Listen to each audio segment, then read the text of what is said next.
Добрый день, уважаемые коллеги. Коми Республиканский институт развития образования приветствует представителей Организации среднего профессионального образования Республики Коми. Уважаемые коллеги, мы продолжаем линейку вебинаров, которые посвящены организации обучения с использованием дистанционных образовательных технологий и электронного обучения. Сегодня мы работаем с руководителями образовательных организаций, заместителями руководителей. И, конечно, самое главное, что в течение 1,5 часа в рамках вебинара вы сможете работать вместе с нами, задавать вопросы. Я обращаю внимание, что в верхней панели, уважаемые коллеги, у вас обозначен вопрос, где вы можете задать вопросы, а мы уже в течение вебинара попытаемся на них ответить, если они у вас будут возникать. Очень важно, что мы сегодня будем работать профессиональной парой. Буду работать я, Галина Владимировна Китайгородская, и вместе со мной будет работать Мария Анатольевна Габова, проректор по научно-методической работе. Коллеги, конечно, нам очень важно, чтобы в чате себя обозначили. Я очень рада, мы видим, что организации подключились. Приветствуем всех, уважаемые коллеги. И если мы говорим о самой технологии нашей работы, то она будет состоять в следующем.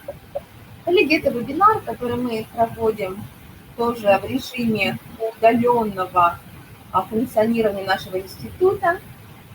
Очень удобная для нас платформа с точки зрения профессионального общения с коллегами. Очень важно, что вам на экране демонстрироваться будет презентация, а в завершении вебинара, уважаемые коллеги, вы сможете ее скачать. Что еще важно? Что мы попытались собрать все образовательные и профессиональные потребности, которые на сегодняшний день заявляли педагоги организации среднего профессионального образования и, конечно, руководители. Нам очень важно, что сегодня мы будем говорить именно об алгоритмах работы руководителя организации среднего профессионального образования. И позвольте мне еще раз вам напомнить, что на уровне Министерства образования, молодежной политики и науки Республики Коми было принято решение, что в течение 3 недель, начиная уже с 30 марта, функционирует и поддерживает данное функционирование данного ресурса Коми Республиканский институт развития образования. Что это за уникальный ресурс? Это ресурс методической поддержки педагогов, родителей и обучающихся Республики Коми. Уважаемые коллеги, мы в течение 3 недель провели 85 вебинаров. Нам очень важно, что многие педагоги организации среднего профессионального образования принимали участие в наших вебинарах. Коллеги, меня не слышно? Все видно и слышно. Спасибо, коллеги. Буду отвлекаться, потому что в чате идет работа. Коллеги, все ли видно? Видно ли меня, слышно ли и видно ли презентацию? Коллеги, уделю некоторое время. Видно, слышно. Спасибо, Екатерина Владимировна. Угу. Слышно, видно. Да, спасибо, Мария, спасибо, коллеги. Да. Если у кого-то проблемы со звуком, скорее всего, они связаны с работой вашего компьютера. Есть время настроить еще, вы будете долго работать. Спасибо. Итак, мы продолжаем. Итак, очень важно, что данный сайт функционирует в условиях режима повышенной готовности, и в течение 3 недель на данном сайте размещаются федеральные информационные ресурсы, размещаются федеральные платформы, сервисы, предоставлен доступ к региональным платформам, сервисам и ресурсам. И самое важное, уважаемые коллеги, что на данном ресурсе представлены все вебинары, которые в течение 3 недель проводили сотрудники нашего института, наша профессиональная команда с участием лидеров профессионального сообщества. Более 80 вебинаров сегодня находятся в открытом доступе. Они посвящены различной тематике и формированию нормативно-правовой базы организации дистанционного обучения, и презентация различных федеральных ресурсов, сервисов и платформ, и инструментарию работы каждого педагога. Но мы понимали, что с точки зрения нашей совместной деятельности, те проблемы, которые мы выявляем в течение нашей деятельности, они из проблемного поля должны перейти в разряд наших задач. Задачи, которые мы, как руководители организации, решаем ежедневно. Поэтому сегодня я хочу обратиться именно к руководителям, представителям организации среднего профессионального образования, именно с точки зрения понимания вами того административного цикла, который мы вместе прошли за этот период. Конечно, с точки зрения организации работы мы должны были внести изменения в нормативно-правовые акты, мы должны были перестроить коммуникацию, мы должны были выстроить все наши регламенты с точки зрения другого подхода. Какого подхода? Подхода именно по изменению самого осознания того, что сегодня мы работаем. Ситуация иногда даже неопределенность. Мы с вами живем в 21 веке. И 4 важных ключевых компетенции руководителей 21 века. Первое – это цифровая грамотность. Второе – это креативное мышление. Третье – это критическое мышление. И четвертое, уважаемые коллеги, это готовность работать в ситуации неопределенности. Вот такие 4 ключевых компетенции 21 века определяются для нас, международным сообществом. Мы к этому готовы? Конечно, да. И поэтому сегодня мы попытались выстроить именно алгоритм с точки зрения управленческого цикла. Коллеги, мы с вами в течение 3 недель уже что-то запланировали, замотивировали коллег к какому-то результату. Мы с вами начали реализовывать наши планы. Коллеги, а теперь 3-й этап. Мы должны проконтролировать успешность реализации наших планов, вести корректирующие действия при необходимости и вновь идти на управленческий цикл. Итак, коллеги, план, деятельность, контроль, введение корректирующих действий и вновь что-то запланировали, начали реализовывать, проконтролировать.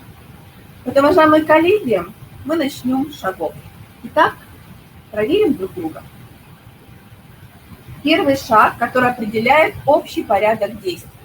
Уважаемые коллеги, на уровне каждой организации должен быть издан приказ о введении временной реализации образовательных программ с применением электронного обучения и дистанционных образовательных технологий.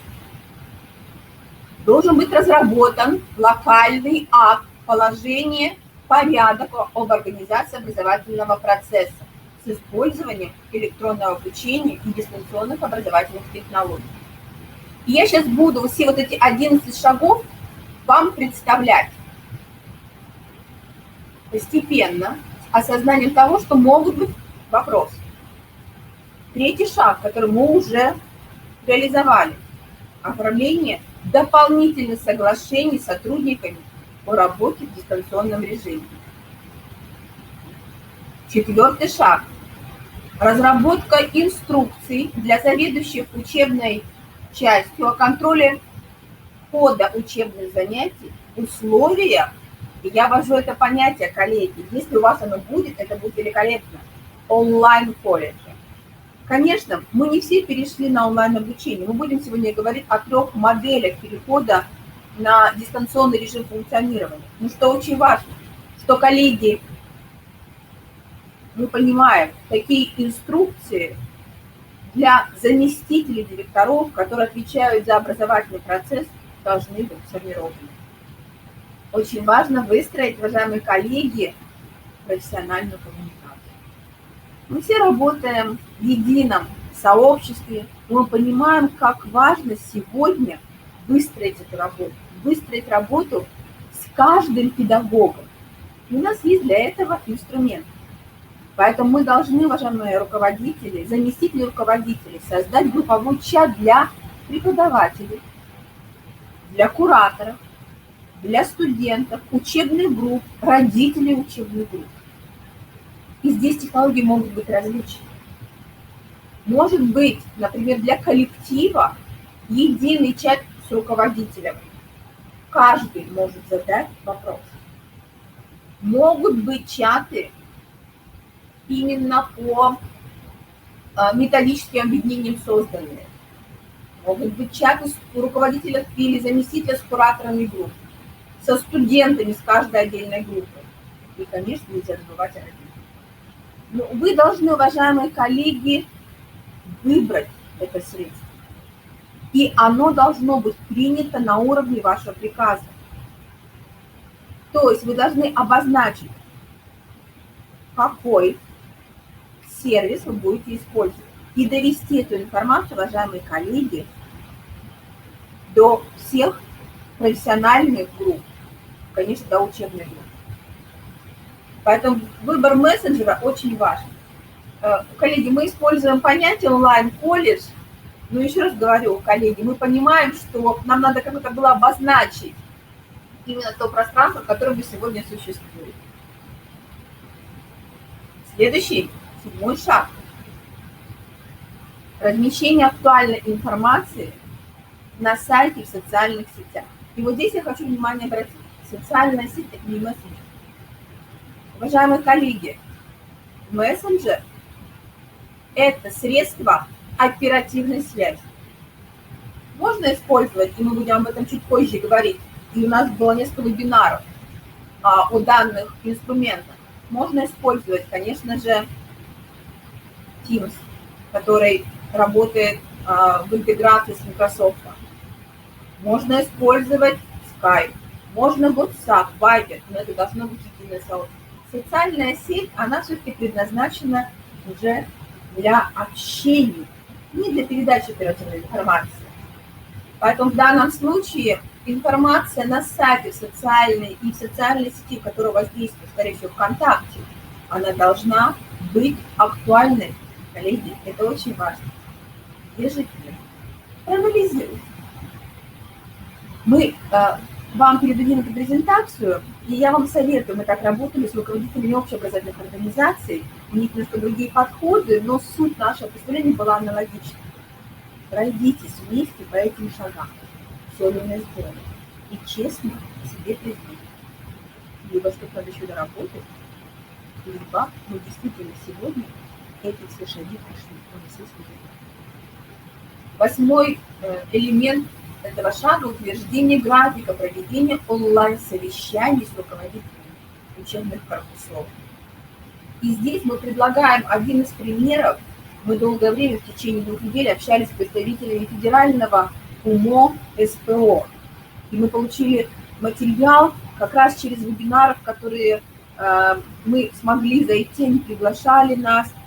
И мы видим, что онлайн-совещания могут проходить в определенное время. И все коллеги должны знать, что график совещаний, он актуален, что вы проводите совещание в понедельник в 10:00. Есть повестка, и приглашены такие-то наши коллеги. Что передается вам на совещании? Что готовить каждому педагогу, заместителю руководителя?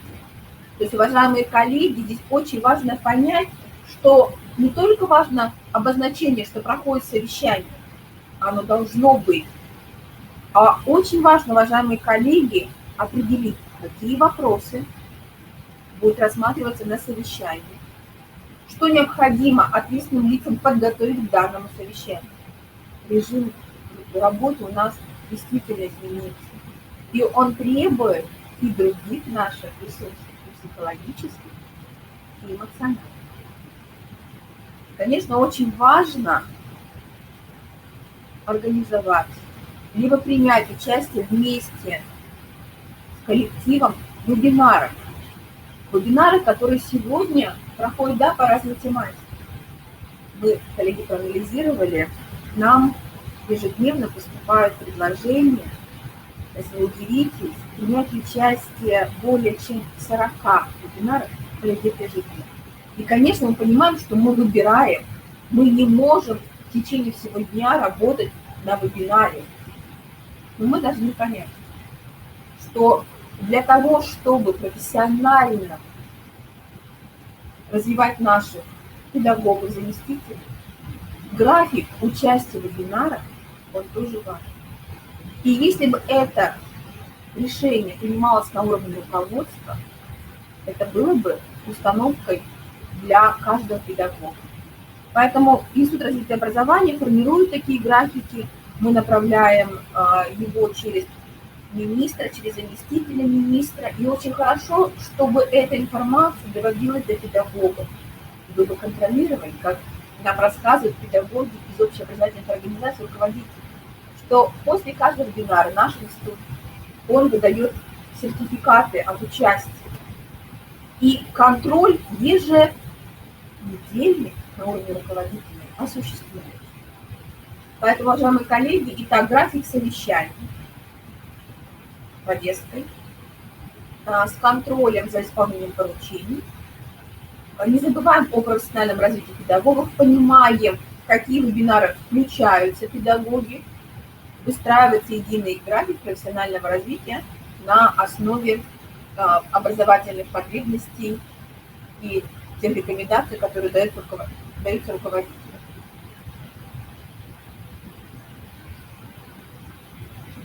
Очень важно, уважаемые коллеги, перейти к 9-му, прошу прощения, да, к 9-му шагу. Прошу прощения.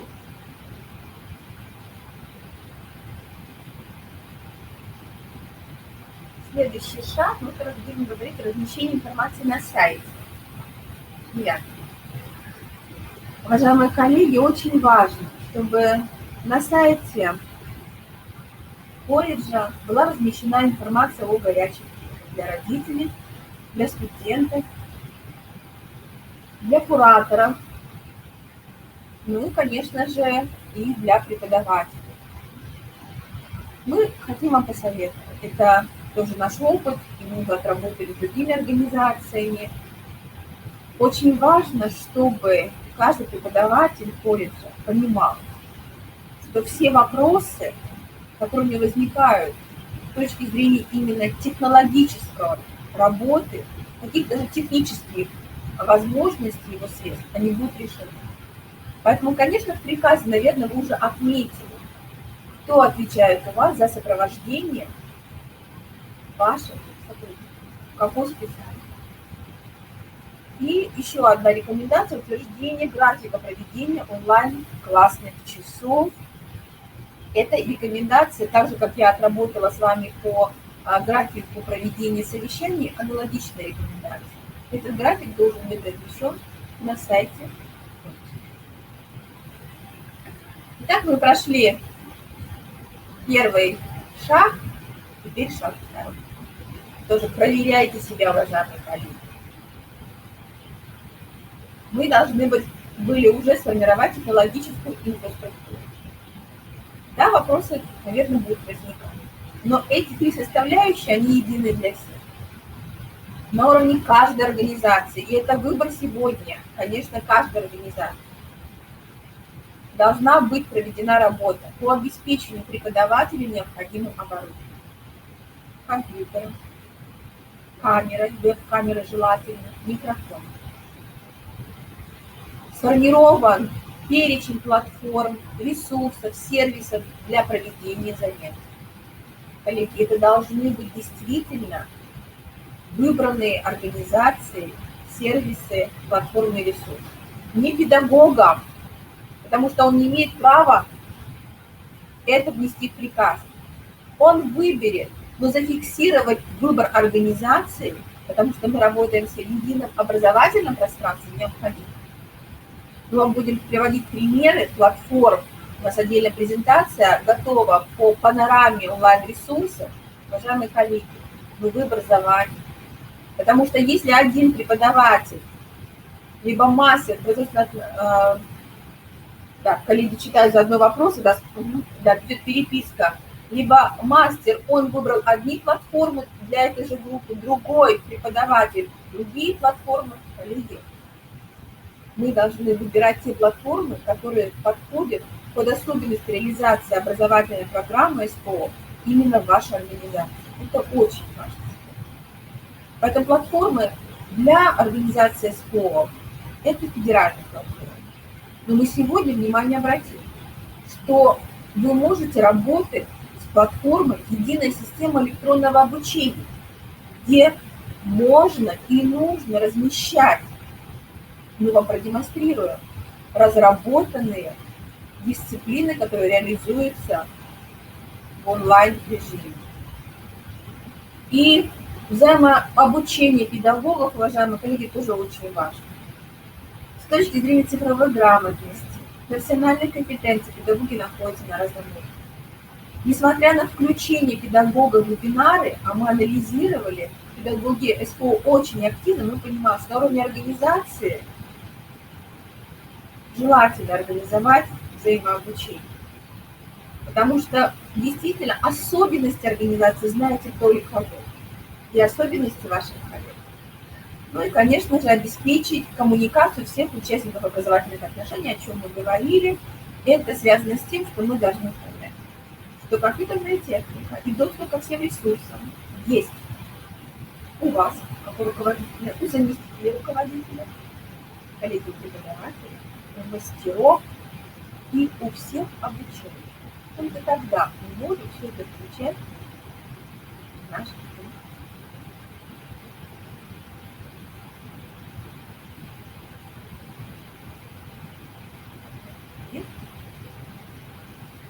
И теперь с точки зрения модели.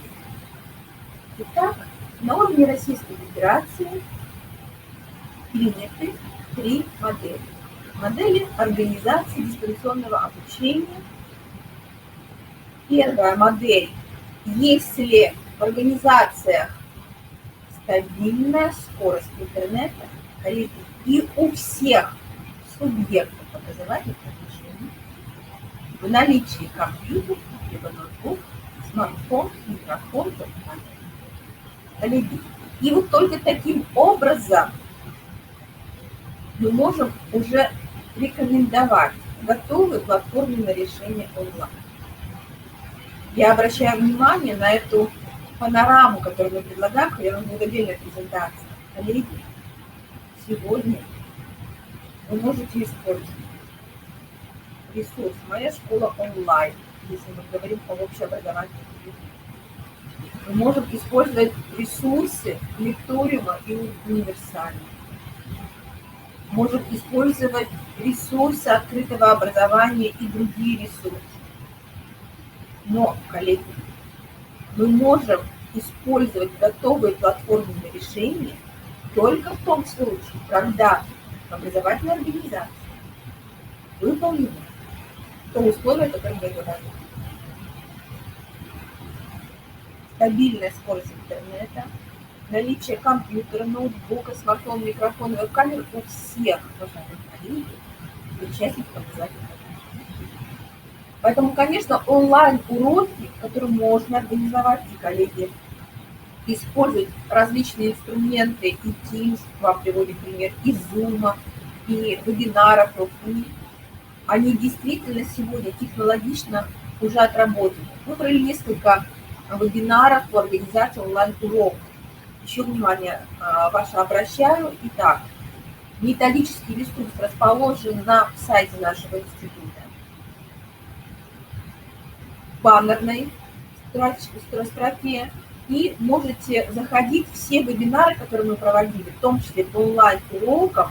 Мария Анатольевна, может быть, ссылочку еще раз даст коллегам, они представлены, то есть как провести онлайн-урок.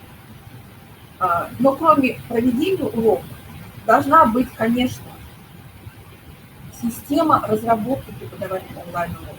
Тоже мы подробно говорили, как разрабатывается онлайн-урок, каким образом, уважаемые коллеги, должна быть технологическая структура этого урока отработана вместе с обучающим, как осуществляется проверка заданий на платформе, как создаются онлайн-тесты, как осуществляется обратная онлайн-связь. Часовой отдельный был у нас вебинар. Это первая модель. Вторая модель, уважаемые коллеги, это модель организации дистанционного обучения с нестабильной скоростью интернета. И вы видите, что меняется. Онлайн-уроки теперь переходят в дистанционные уроки. И дистанционные уроки, то есть уроки в записи, в офлайн режиме, они с точки зрения нашей панорамы сервисов тоже представлены. И вот здесь, внимание, вернусь еще на предыдущий слайд, он вам будет потом представлен то, о чем я говорила. Мы очень подробно, это только один из элементов, уважаемые коллеги, технологических инструментов, которые можно использовать для разработки онлайн-уроков. Не будем сегодня подробно на этом останавливаться. И вот в рамках второй модели, уважаемые коллеги, внимание обращаем, что уроки с использованием образовательных платформ, они уже проходят офлайн. У нас тоже было об этом вебинар. Организационные формы учебной деятельности, они остаются. Но, коллеги, самое важное, что на уровне организации вы принимаете это решение, вы формируете приказ и локальный акт, о котором я говорила, и осуществление образовательной деятельности по первой и по второй модели, они должны быть регламентированы и реализовываться только тогда, когда приняты нормативно-правовые акты и, конечно же, есть приказ. Уважаемые коллеги, есть третья модель. Модель организации обучения в общеобразовательных организациях. Ну, мы хотим ее предложить. Хотя коллеги все со мной поспорили, говорят, что во всех организациях СПО есть интернет, поэтому эта модель для наших коллег, она будет не совсем уместна, но мы хотим вам о ней все-таки рассказать. Если у ваших коллег дома, если у ваших обучающихся нет дома интернета, и вы должны об этом знать, вы уже провели мониторинг, у кого есть, как помните, мы говорили, шаг второй, у кого есть компьютер, у кого есть веб-камера, у кого есть интернет. Если нет, остается, внимание обращаем, инструментальная платформа, которая, смотрите, пожалуйста, есть только да, это телефон, это проверка через именно телефон, либо через какие-то бумажные носители тех материалов, которые определяются, уважаемые коллеги, именно вашим нормативным актом. Поэтому, да, вот Мария Анатольевна вот и говорит, посмотрите, пожалуйста, вот то, о чем мы говорили. Конечно, в организации есть интернет, но у обучающихся, которые в настоящее время находятся в сельской местности, его может не быть. Поэтому, уважаемые коллеги, на эту модель тоже внимание обратите. Итак, 3 модели мы вам представим. И каждый сегодня должен знать и должен реализовывать административный процесс таким образом, чтобы действительно все понимали, чтобы понимали все, каким образом и как этот процесс реализуется. И вы должны еще контролировать. Уже мы говорим не про обучающихся, потому что мы сегодня говорим о администрации, а мы говорим о контроле за деятельностью педагогического сообщества. Итак, уважаемые коллеги, четвертый шаг. Четвертый шаг – это разработка. И в некоторых случаях, уважаемые коллеги, это корректировка локальных нормативных актов. 3 основные документа. У нас тоже был отдельный вебинар, посвященный каждому документу. Мы вам прикрепляем также шаблоны этих документов, будет у них ссылочка, мы вам продемонстрируем. Итак, конечно, это положение об электронном обучении и использовании дистанционных образовательных технологий при реализации образовательных программ. Куда входит обязательно компетенции и педагогического состава, обязательно учебно-методическое обеспечение, техническое, программное обеспечение, ну, конечно, порядок организации электронного обучения и применения дистанционных образовательных технологий. Очень важно, чтобы был принят приказ, конечно, в котором можно вносить изменения о переходе на реализацию образовательных программ с применением электронного обучения и дистанционных образовательных технологий, в котором будут представлены изменения в режиме работы педагогов в условиях обучения наших студентов, изменения в рабочих программах, где обозначается и сам процесс изменений, кто за них отвечает и кто контролирует, проведение текущего контроля, итогового контроля по учебным предметам, конкретный график, ну и, конечно, за каждым процессом должны быть предупреждены ответственности. И если мы принимаем решение о переходе на другой режим, конечно, необходимо иметь рабочие программы по.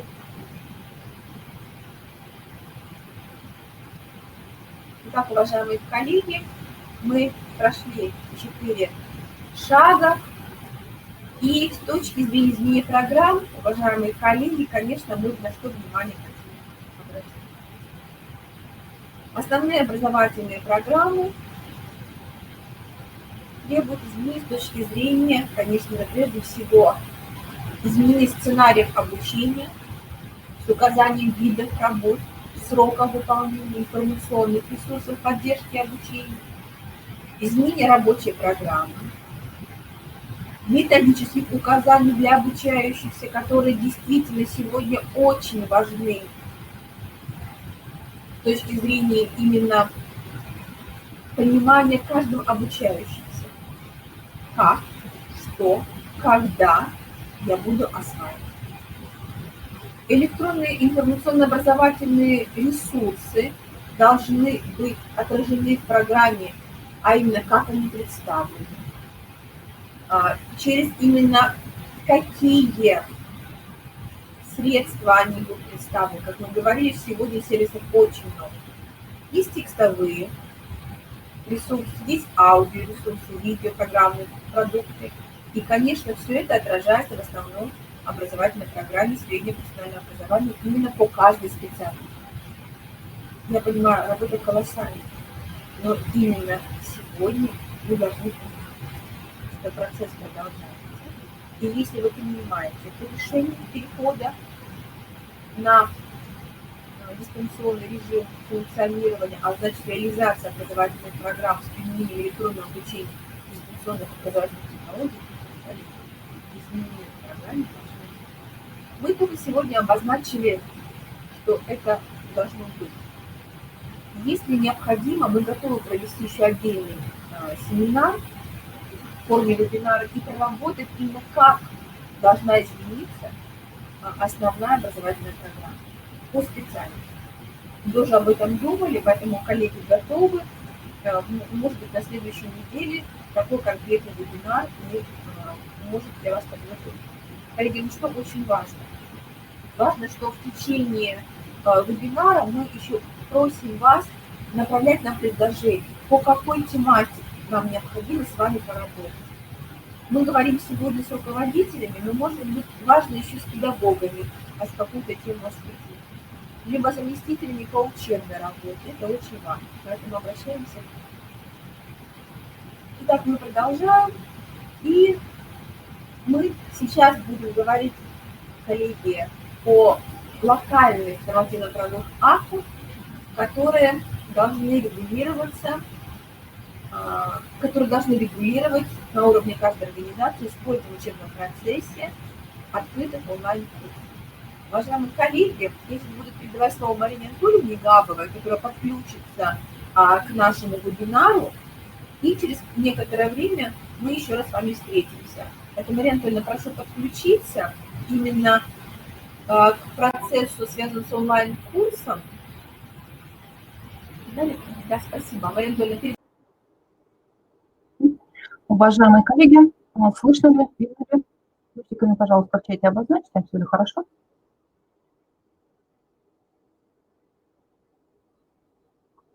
Так, плюсики стоят, хорошо. Значит, мы с вами продолжаем. Итак, какие локальные нормативные акты мы должны с вами составить, если мы хотим использовать в учебном процессе открытые онлайн-курсы? Если мы с вами уже работаем в каком-то сетевом партнерстве, то, конечно, прежде всего это будет договор с теми вашими сетевыми партнерами, которые будут предоставлять вам эти открытые онлайн-курсы. Либо вариант второй, если вы еще не работали ни с какими сетевыми партнерами, то тогда вы обращаетесь непосредственно на платформу, например, национальная платформа «Открытое образование», оставляйте заявку на использование онлайн-курса в организацию правообладатель, то есть составляйте письмо с перечнем курсов и со списками студентов. При этом, каким образом будет зачитываться учебная нагрузка преподавателей? Есть несколько вариантов. Если это онлайн-курс в полном объеме, то вы сокращаете аудиторную нагрузку преподавателей, при этом намного возрастает нагрузка внеаудиторная, то есть преподаватели будут задействованы в большем объеме. При этом преподаватель не обязан присутствовать на рабочем месте, главное, чтобы он организовал процесс обучения. Дежурство организовывать нет необходимости, но учебный процесс должен быть обеспечен. При этом промежуточная аттестация все равно остается ответственностью профессиональной образовательной организации, и преподаватели ее проводят и организуют методическую и организационную помощь. При этом, обратите внимание, переоформление договоров об обучении со студентами не требуется. И переход в онлайн-режим не означает изменение госзадания. То есть это в том случае, если вы хотите использовать открытые онлайн-курсы. Есть, конечно, вариант, когда вы разрабатываете свои собственные ресурсы, либо используете частично ресурсы платформ, которые бесплатно предоставляют свои курсы. Галина Владимировна говорила о том, что необходимо внести изменения в должностные инструкции работников. Например, у заведующего учебной частью или руководителя учебной практики в условиях электронного дистанционного обучения могут быть введены дополнительные должностные обязанности. Ну, вот в частности, представлен здесь пример. Заведующий учебной частью, руководитель учебной практики создает чат в мессенджере, подключает к каналу всех преподавателей, мастеров подразделений, контролирует начало рабочего дня, и конкретно все это может быть прописано в должностной инструкции, да, в дополнительном соглашении к трудовому договору. Преподаватели, мастера пересылают чат сообщения, готовы, не готовы, у которых рабочее место начинается со второго и далее уроков, отправляют сообщение за 15 минут до начала учебного занятия по расписанию и так далее. Да? То есть все конкретно может быть прописано в должностной инструкции в приложении к трудовому договору, дополнительным соглашением. Очень важно внести корректировки в образовательные программы, что необходимо будет внести. Конечно, прежде всего, это будут поправки в учебно-календарном плане и в плане по иным мероприятиям, да, поскольку некоторые мероприятия мы должны будем перенести по срокам их реализации, поэтому соответствующие правки должны быть внесены. Конечно, потребует внимания содержание образовательной программы. Да, мы можем его распределить либо через реестр дисциплин на онлайн-курсы, курсы, которые разработаны в вашей образовательной организации, либо на открытые онлайн-курсы. а также через электронную библиотечную систему, либо через иные платформы, о которых далее мы поговорим, либо через сетевое взаимодействие. Да, и при этом мы должны прописать, как эти онлайн-курсы будут применяться. Либо это будет самостоятельная работа, перевод лабораторных работ в формат моделирования, эксперименты и практическая работа могут быть перенесены на следующий семестр при необходимости, если их невозможно реализовать в дистанционном формате. Очные и дистанционные периоды работы для освоения дисциплин, которые не могут быть переведены в дистанционный онлайн-режим, мы должны перенести на более поздние сроки, либо на следующий семестр. То есть это вы решаете своей образовательной организации. Также мы должны предусмотреть синхронные и асинхронные режимы деятельности. Синхронный режим встраивается в расписание, а асинхронный режим предполагает освоение дисциплин обучающимися в самостоятельной форме, в том числе с применением онлайн-технологий. И при этом преподаватель должен вести методические материалы для освоения дисциплин в режиме онлайн и сами онлайн-курсы, если вы принимаете решение об их использовании. Мы подготовили для вас ссылки на важные документы. Мы провели очень большую поисково-аналитическую работу, чтобы найти для вас все те необходимые нормативные документы, которые позволят вам выстроить эффективно образовательный процесс в условиях электронного обучения и использования дистанционных образовательных технологий. Мы с вами презентацию до конца просмотрим, а потом пройдемся по конкретным сайтам, да, вот представленным по данным ссылкам. То есть вот на этом сайте, это сайт ФУМО СПО, представлены типовые инструкции. Это и примерный порядок действий образовательных организаций, типовой приказ, и типовая инструкция для руководителя, для педагога, для обучающегося, для родителей. И, что очень важно, о чем вы нас давно уже просили, это рекомендации по реализации производственной практики.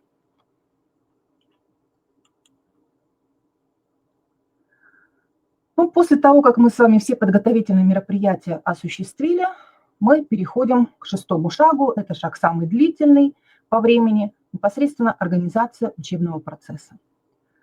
И при этом, вот если качество соединения недостаточно высокое, то мы используем электронные учебники и работаем в режиме офлайн.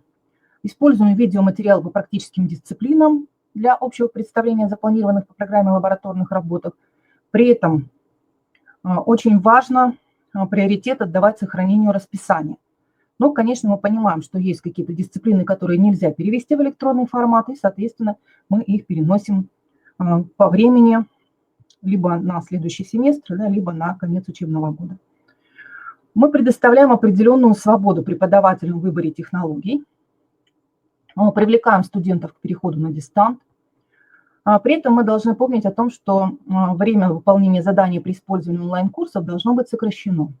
Мы дозированно выдаем задания, ставим дедлайны, но при этом помним, что нет смысла в жестких ограничениях, поскольку мы должны проверять навыки, а не знания фактологии или текста учебника. Часто возникает вопрос, как организовать дистанционные лабораторные работы по химии и по каким-то другим дисциплинам, да, такого практического характера. И здесь можно использовать формат в виде электронных лабораторий, можно перенести дисциплину на следующий семестр, можно перенести занятия. При этом главный приоритет – обеспечить учебный процесс в целом, а не выполнять учебный план в полном объеме. Коллеги, кто-то пишет, что не слышно, не видно. Пожалуйста, обозначьте, видно, слышно, плюсиками в чате. У меня никаких сбоев не было. Все четко. Так, все хорошо. Коллеги, если у кого-то какие-то проблемы, это значит проблемы на вашей стороне, с вашим интернетом, с вашей связью. Попробуйте выйти из вебинара и снова зайти. Возможно, это поможет. А мы с вами двигаемся дальше. Коллеги из Высшей школы экономики подготовили рекомендации для преподавателей по переводу дисциплины в онлайн-режим. Они представили это через 6 шагов. Вот на данном слайде эти шаги обозначены, а ниже есть ссылочка на презентацию, в которой каждый шаг очень подробно раскрыт. Итак, первый шаг мы должны выбрать вариант реализации программы, дисциплины, либо это будет полное замещение на открытый онлайн-курс, либо это смешанное обучение с частичным использованием онлайн-курса, либо самостоятельный перевод всех материалов в онлайн. Второй шаг. Планируем разработку всех материалов. Третий шаг. Определяемся с технологией проведения лекций. Будут ли это лекции в режиме онлайн, либо это будут видеолекции, либо вы представляете лекции в формате презентации, да, и студенты с ними знакомятся, например, в вашем электронном курсе. Четвертый шаг. Создаются учебные материалы, включая тесты. И вот здесь очень важно для студентов подготовить инструкции по работе со всеми инструментами. Пятый шаг – это непосредственно уже организация обучения по дисциплине, либо через электронную информационно-образовательную среду, либо какую-то другую систему, включая сообщества в соцсетях, которые преподавателям доступны, и те, которые будут прописаны в вашем основном приказе и в положении о организации электронного обучения и использования дистанционных образовательных технологий. Ну и шестой шаг – непосредственно начинаем учить студентов. Как я уже сказала, более подробно все это представлено в презентации по ссылочке на слайде. Далее мы хотим привести несколько примеров уже реальной организованной работы. Это колледж связи имени Вострухина. Вот, например, их сетка по руководству образовательным процессом в условиях дистанционного обучения. Мы видим, здесь разбивка идет по дням недели и по времени. 8:45 контроль явки сотрудников через мессенджеры, 9:00 начало учебных занятий, контроль явки сотрудников через сервис Discord. Ну, здесь вы можете использовать любой сервис онлайн-конференций, Zoom, Discord и другие. В 9:30 сводка от заведующих учебной частью в начале занятий, заменах в больничных листах и так далее через электронную почту. Далее с 9 до 14 осуществление контроля за ходом занятий заведующей учебной частью, заведующей отделением и перечислены платформы, которые используются для обучения, либо прямая трансляция из учебных мастерских. В 10:00 проводится совещание, вебинар при директоре. Галина Владимировна обращала внимание на важность таких совещаний, да, ежедневных. В 11:30 сводка о присутствующих на учебных занятиях через систему АНИС колледж. С 14:00 до 15:30 работа с документацией, онлайн-консультацией, онлайн-справки, прием онлайн-отчетов и так далее. В 15:30 итоговая сводка о проведенных занятиях, экзаменах, больничных листах, заменах, чрезвычайных ситуациях и так далее через электронную почту. В 16:00 совещание, вебинар при директоре. И также проводятся еженедельные инструктивно-методические онлайн-совещания по отдельному расписанию с отдельными категориями работников. То есть все очень четко прописано. Все знают, что и когда они должны делать, и какие для этого инструменты используются. Вот здесь представлен вариант составления расписания учебных занятий.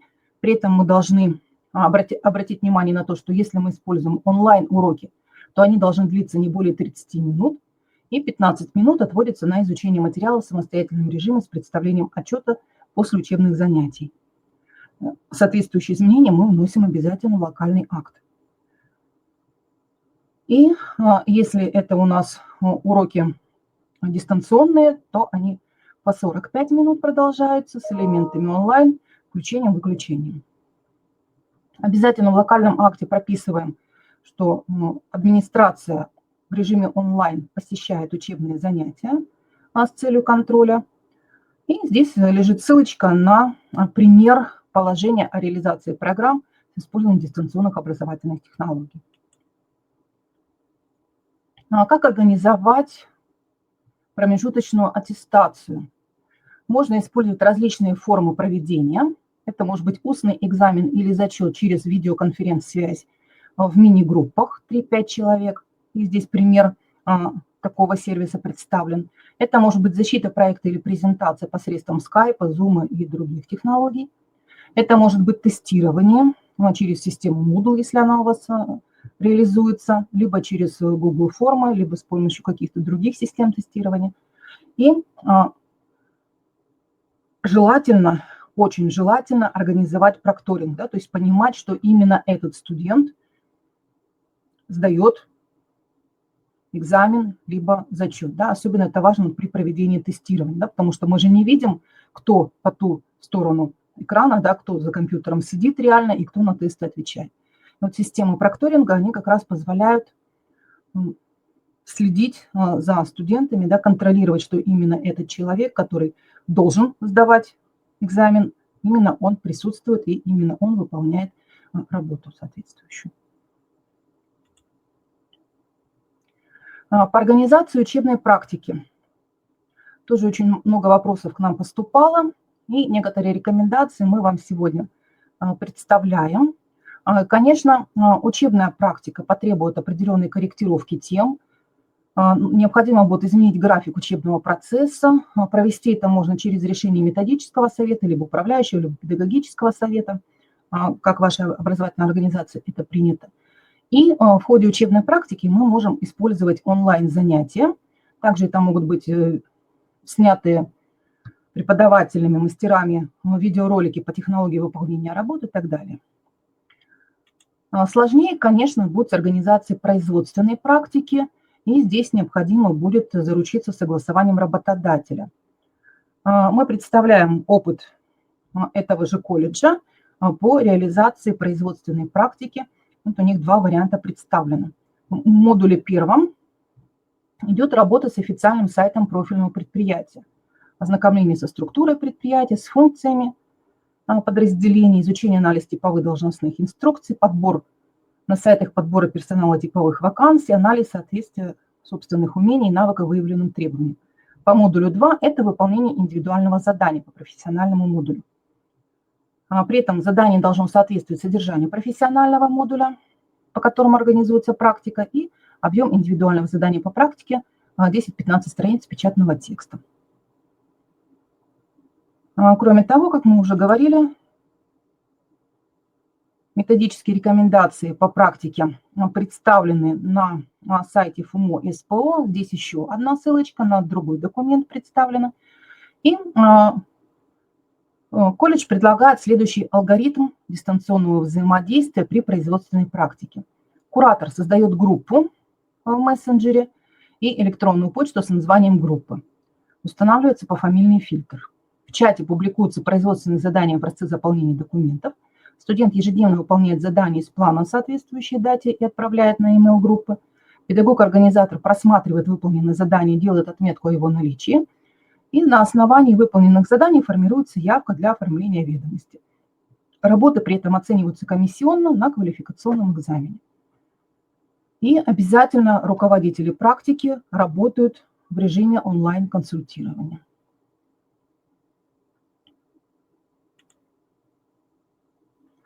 Далее, коллеги, мы здесь представили ссылки на дополнительные материалы.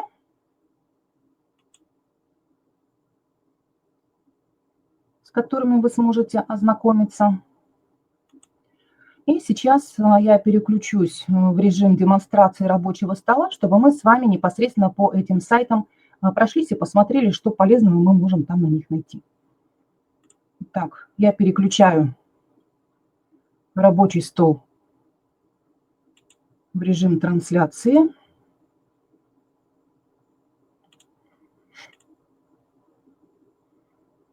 Угу. Так, процесс пошел.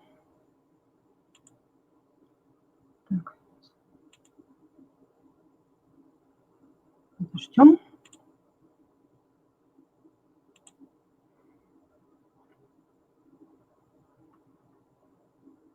Так, видна ли вкладочка? Что я пока не вижу.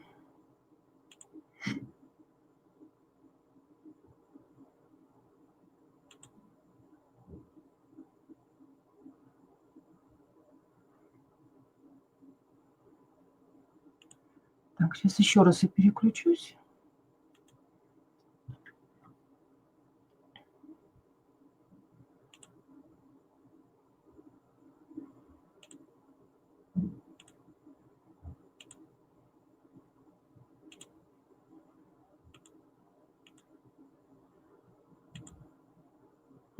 Итак, мы с вами, коллеги, сейчас находимся на сайте ФУМО СПО. сопровождение деятельности ФУМО СПО по внедрению новых актуализированных ФГОС. На данном сайте создан специализированный раздел «Организация образовательной деятельности с применением электронного обучения ИДОТ в условиях распространения новой коронавирусной инфекции». Коллеги, всем ли видно? Виден сайт? Пожалуйста, в чате обозначьте. Так, все видно. Хорошо.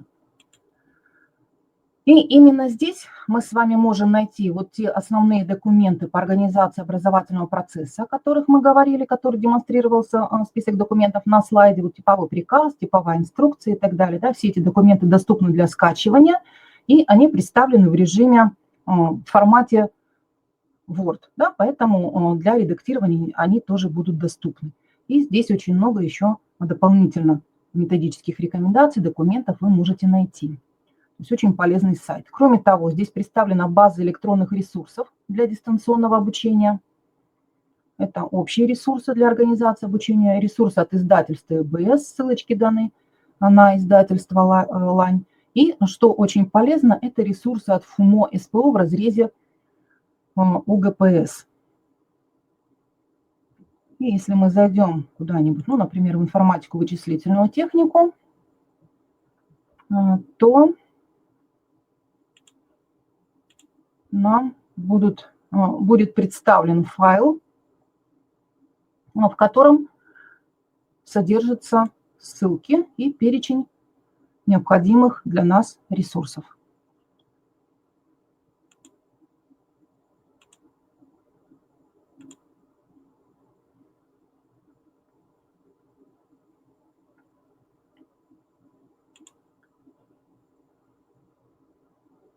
Так, коллеги, сейчас я переключусь на другой сайт,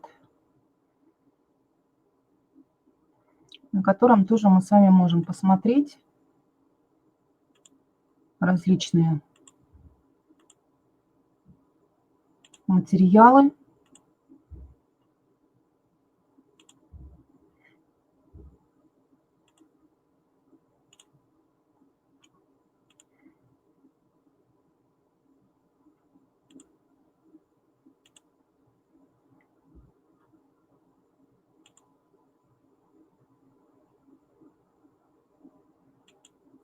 Так, коллеги, виден ли сайт RunHix?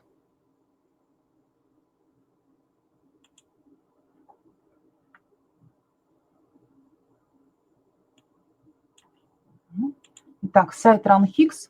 И на сайте в разделе «Мероприятия» представлена серия мероприятий «Мобильный колледж России». Здесь тоже очень много разнообразных интересных материалов по организации дистанционного обучения. Как раз вот здесь есть и методические рекомендации, которые мы использовали для создания нашей презентации. И здесь можно найти примеры тех организаций, которые уже подобную работу ведут не первый год. Представлен, например, экспресс-анализ цифровых образовательных ресурсов. Вот он открыт. Провел его Институт Высшей школы экономики, Национальный исследовательский университет. Здесь можно почитать о различных ресурсах, платформах, которые можно использовать в образовательном процессе. Есть рекомендации по развертыванию системы Moodle на удаленном хостинге. Ну, я думаю, зачем вам разворачивать систему Moodle на своем хостинге, если вы можете воспользоваться уже готовой системой, единой системой электронного обучения. Мы можем предоставить вам доступ, и вы можете там свои материалы выкладывать. Опыт организации взаимодействия с внешними контрагентами. Вот они, 6 шагов для преподавателей. Подробно вы можете с ними ознакомиться. Список онлайн-курсов, которые предоставляют вузы. Практические советы по переходу в онлайн. И разнообразные другие материалы. На сайте Министерства просвещения представлен иллюстративный навигатор по организации дистанционного обучения студентов учреждений СПО.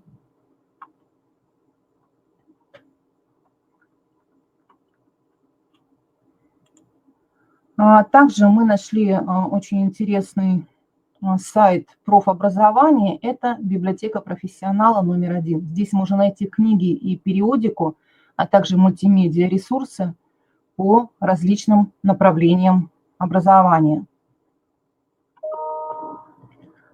И доступ сейчас к платформе открыт для всех, бесплатный доступ.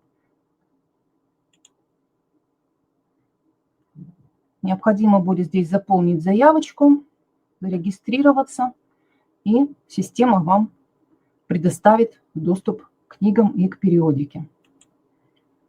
Также Firo Runhix реализовала сообщество инициативы, и здесь представлены некоторые интересные материалы по работе в режиме дистанционного обучения. Например, инфографика, общий алгоритм разработки онлайн-курсов.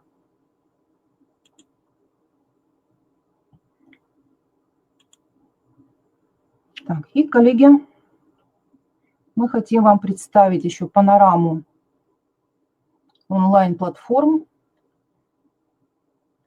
те платформы, на которых вы можете найти открытые онлайн-курсы, которые вы можете использовать в своей образовательной практике. У нас в предыдущей презентации в описании модели, которую Галина Владимировна озвучивала, есть значки некоторых платформ. Да? Вот сейчас более подробно о них мы расскажем. Некоторые слайды я промотаю, вы с ними ознакомитесь более подробно, если захотите. И мы посмотрим только те платформы, которые можно использовать в образовательном процессе. Это платформа Универсариум. Есть ссылочки на каждую платформу, и вы можете по ним затем пройти. Лекториум. Курсера. Ну, здесь больше англоязычных курсов, чем русскоязычных, но тем не менее что-то можно найти. Платформа Intuit. Здесь есть очень интересные курсы, и видеокурсы, и курсы в текстовом формате. Да, то есть вы можете использовать для работы и в онлайн-режиме, и в режиме офлайн, да, в том случае, если подключение к интернету нестабильно. А если подключения к интернету, ребят, вообще нет, вы можете эти текстовые материалы скачать и предоставить в печатном варианте студентам. Видеопортал Универ ТВ. Здесь очень много интересных видеолекций по разным направлениям наук. Лекторий физтеха. Здесь в основном, конечно, физико-математические науки представлены, технические науки. Портал Постнаука. Здесь можно использовать даже материалы не только для организации образовательного процесса, но и для внеурочной деятельности, для воспитательной работы, для расширения общего кругозора можно что-то рекомендовать, ребята.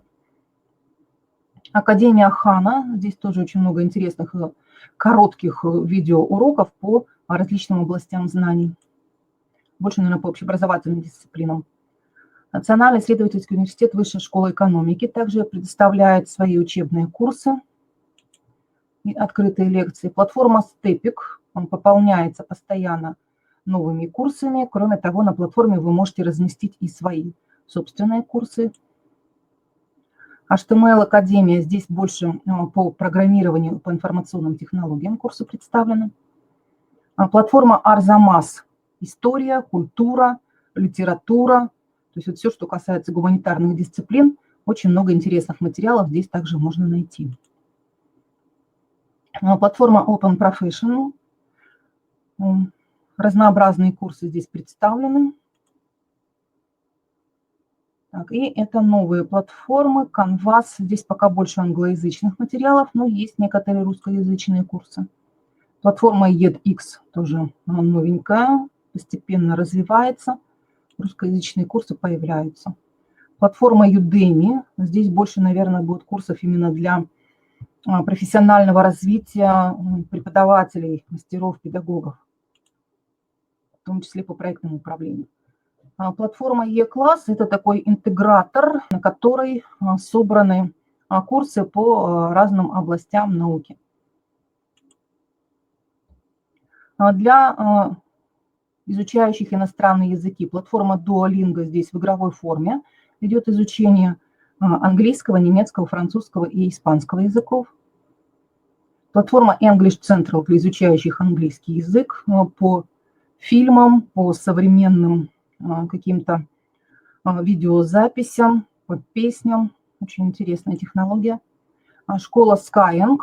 Очень активно сейчас они тоже продвигаются. У них есть и много сейчас бесплатных занятий.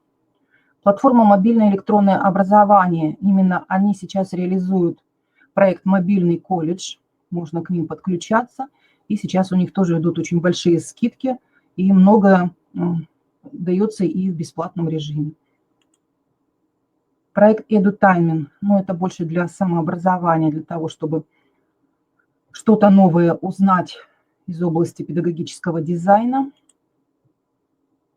Национальная платформа «Открытое образование» OpenEdu. Здесь курсы представлены в основном для системы высшего образования. Я думаю, что на безрыбье и рак-рыба, и найдете вы что-то полезное и для своей образовательной организации. Российская электронная школа. Здесь общеобразовательные дисциплины.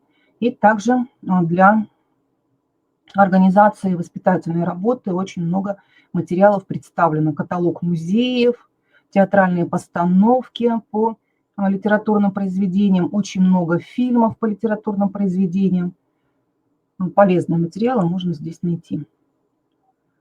Портал «Современная цифровая образовательная среда в Российской Федерации» onlineedu.ru. Это тоже платформа-интегратор, на которой собраны ссылки на курсы, разработанные различными образовательными организациями, вузами нашей страны. Тоже можно здесь найти много полезных материалов. Так, коллеги, я вижу, уже обмениваются своими мнениями по поводу платформ. Замечательно, да, Рэш очень востребованная платформа. Интерактивные уроки там есть, конечно, да, по всем дисциплинам общеобразовательным. Коллеги, хотелось бы от вас какую-то обратную связь получить. Что еще вы используете в своей практике, кроме Рэш? Из того, что сейчас мы озвучили, что-то было вами использовано, о чем-то вы уже слышали. Мы об этих платформах, конечно, уже рассказывали на наших мероприятиях. Смогли ли вы их в практику внедрить? Так, пока коллеги думают, видимо, и что-то пишут, хотелось бы. Мы обращаем внимание также на платформу «Единая система электронного обучения». Сейчас переключу трансляцию рабочего стола. Еще раз напомним, что эта система из себя представляет. Так, да, платформа YouRight, тоже очень хорошая платформа, на которой можно реализовывать свою образовательную траекторию. Итак, платформа «Единая система электронного обучения». Я сейчас зашла под своей учетной записью как преподаватель, поэтому мне доступно большее для обзора, нежели если вы будете заходить как ученик. И в разделе «Образование», «Педагогические работники», «Повышение квалификации». У нас есть тестовая площадка по созданию курсов в СДО Moodle для учителей. Здесь наши коллеги тренируются в создании своих электронных курсов. Я хочу подключиться. Да. Коллеги, мы будем скоро завершать. У нас параллельно уже начинается другой вебинар. У нас еще есть минут 15 для активной работы. Уважаемые коллеги, я очень прошу вас в чате, либо вопросов, еще раз обозначить для нас, какие темы вы хотите вместе с нами обсудить на вебинаре. Потому что сегодня мы действительно проговорили все алгоритмы, мы попытались внимание обратить на те задачи, которые мы надеемся, что вы решаете на уровне каждой образовательной организации, но мы понимаем, что сегодня на уровне каждой образовательной организации уже проранжированы те проблемы, которые надо решить. Поэтому, коллеги, мы просим вас обращаться к нам и с адресными запросами от любой организации, которая с большим удовольствием будем вместе с вами работать. Также может быть какая-то общая направленность для всех, поэтому, коллеги, мы приглашаем вас к профессиональному сотрудничеству.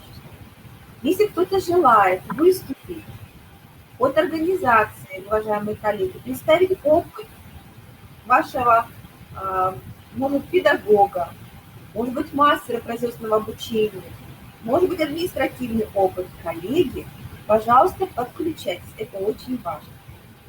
И мы хотим внимание обратить на платформу «Единая система электронного обучения в Республике. Коллеги, здесь вы можете выступить именно авторами курса. Вы можете создать на нашей платформе по специальности, уважаемые коллеги, все электронные курсы на основе ваших рабочих программ. Мария Анатольевна сейчас представит данную платформу, и мы, коллеги, готовы провести, наверное, отдельный семинар для педагогов, потому что педагоги на этой платформе создают курсы. Они будут являться авторскими курсами. Я вас спрашивала, как вы относитесь к цифровому колледжу, уважаемые коллеги. Это очень важно, потому что действительно наша платформа позволяет создать по специальностям именно электронный банк по каждой дисциплине. Поэтому, коллеги, подключайтесь. Мария Анатольевна, вам слово передаю. У нас еще минут 15 есть. Спасибо. Так, коллеги, для продолжения работы я сейчас опять переключу режим обучения. Презентации в конце будут доступны для скачивания. И сейчас переключусь на трансляцию рабочего стола.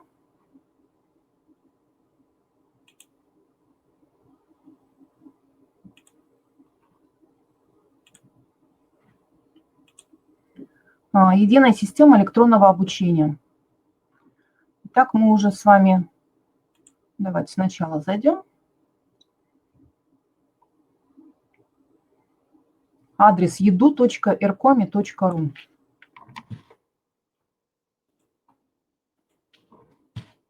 Ставлю.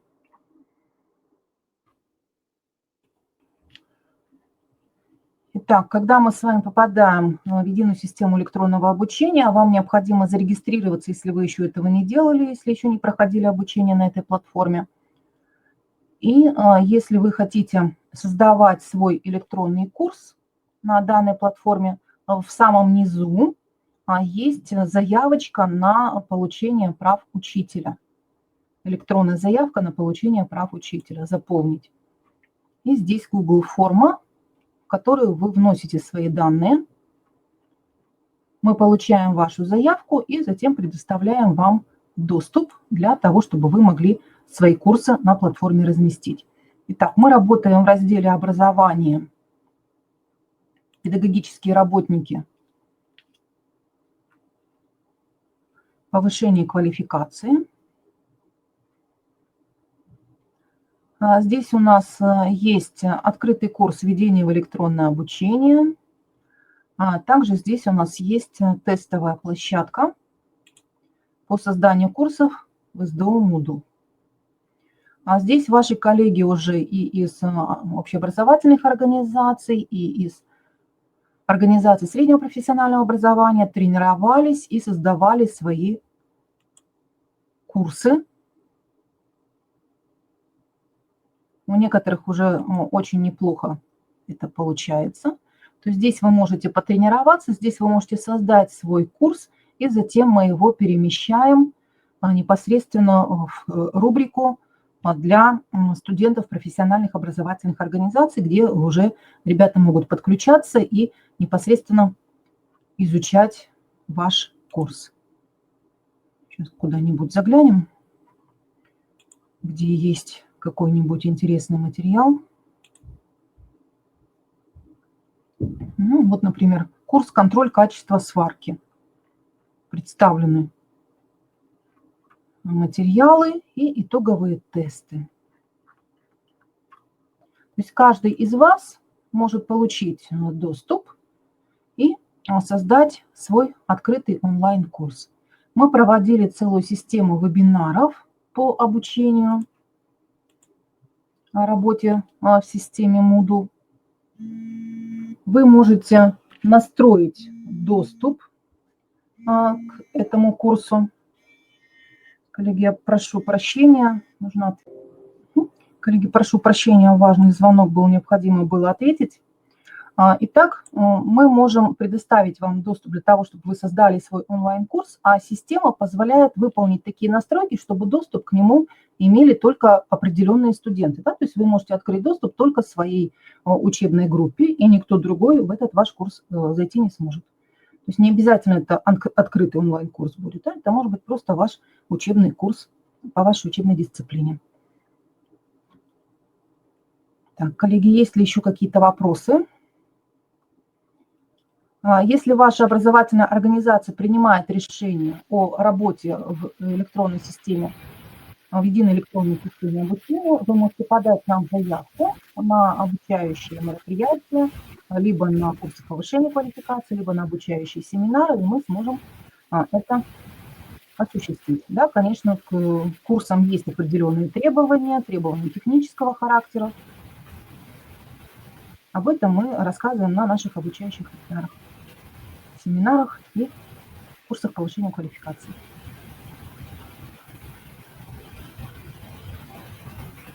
Галина Владимировна, вам слово передаю. Да, уважаемые коллеги, мы рады, что вы были вместе с нами. Я очень довольна, что вы задаете вопросы. Я понимаю, что вы заинтересовались единой системой дистанционного электронного обучения в нашей республике. Коллеги, конечно, очень важно, чтобы вы стали авторами электронных курсов. И я хочу сказать, что в нашем институте действуют 2 онлайн-студии, поэтому, коллеги, вы можете приходить и записывать онлайн-курсы. У нас интересная система технологического сопровождения данной записи, поэтому, коллеги, мы готовы с вами сотрудничать, и в дальнейшем, конечно, вы принимаете решение, кому вы открываете данный курс. Самое важное, вот мы, наверное, в следующий раз продемонстрируем, уважаемые коллеги, самое важное, что при записи вы можете использовать, первое, любые платформы. Вы можете находиться в нашей онлайн-студии в любом положении. Я имею в виду, что не как, например, вот сейчас мы презентация и наше лицо. Онлайн-студия позволяет, пожалуйста, вам в вертикальном положении работать, например, с экранов. Вы можете быть свободными с точки зрения подачи материала.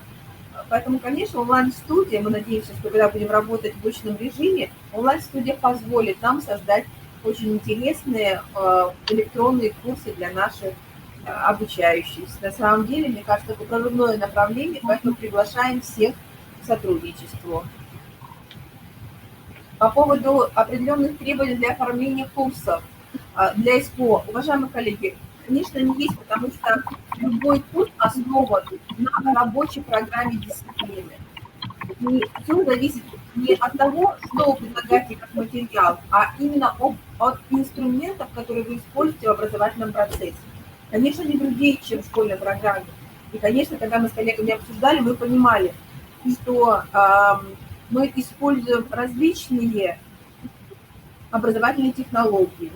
Они будут другие в СПО, чем в организациях общеобразовательных, другие в системе высшего образования. Вы по-другому организуете самостоятельную работу, она у вас есть. Вы даже можете самостоятельную работу, когда мы перейдем в очный режим, а это будет так, коллеги, мы, конечно, можем принять дистанционный режим, использовать республиканскую систему. Поэтому, коллеги, на самом деле у нас столько профессиональных траекторий интересных, которые позволят нам повысить качество образования в наших организациях СПО. Я очень рада, что вы сегодня вместе с нами, и мы понимаем, что, несмотря на различные ситуации, которые не зависят от нас, мы двигаемся вперед, мы решаем самую важную проблему. Мы работаем очень качественно, а проблема связана с тем, что надо повышать качество образования. Поэтому мы работаем для вас. И очень рада, что мы вместе. Коллеги, мы, наверное, будем завершать. Я предполагаю, что да. Галина Владимировна, пользуясь случаем, Мы хотели бы пригласить коллег на Московский международный салон образования. Ссылочку мы в чате поставили. Сейчас еще раз ее поставлю. Она уже убежала куда-то у нас вперед. И на Московском международном салоне наш институт как раз будет представлять мастер-класс по работе в единой системе электронного обучения, да, в том числе и по созданию своих собственных курсов в этой системе. Приглашаем на Московский международный салон образования. С 26 апреля он начинает свою работу, то есть уже в воскресенье. Многие мероприятия салона будут доступны. Очень много интересного, очень широкая линейка мероприятий для организации среднего профессионального образования. Пожалуйста, коллеги, приходите, смотрите, все будет в режиме онлайн. Можно будет посетить выставки оборудования, электронных ресурсов. Очень много интересного и полезного можно будет на этом мероприятии подчеркнуть. Да, коллеги, если есть предложение по линейке вебинаров на следующую неделю, либо уже мы планируем даже на май вебинары, направляйте в наш адрес информацию. Либо, может быть, сейчас в чате обозначить свою образовательную профессиональную потребность, коллеги. У нас еще есть несколько минут. Спасибо. Ну, коллеги, удалось ли вам скачать презентацию? Да, коллеги, мы очень активны. Я очень рада, что вы такие активные. Поэтому, коллеги, мы рады, что у нас есть возможность именно выстроить общение. Жаль, что мы вас не видим, но я знаю, что у вас действительно сегодня, я очень надеюсь, хорошее настроение. Поэтому берегите себя. Желаю вам профессиональной стойкости и, конечно же, крепости духа. Это очень важно в данной ситуации. Да, очень рада, что все скачиваете. И мы уже говорили, что... Видеозапись будет доступна в нашем видеозале после некоторого времени обработки. Либо сегодня вечером она там появится, либо завтра утром уже она обязательно там будет, вы сможете с ней работать. Да, спасибо. Коллеги, задавайте вопросы, пишите о своих потребностях. Спасибо, коллеги, спасибо. И вам большое спасибо. Всем здоровья и терпения, коллеги. Присоединяемся.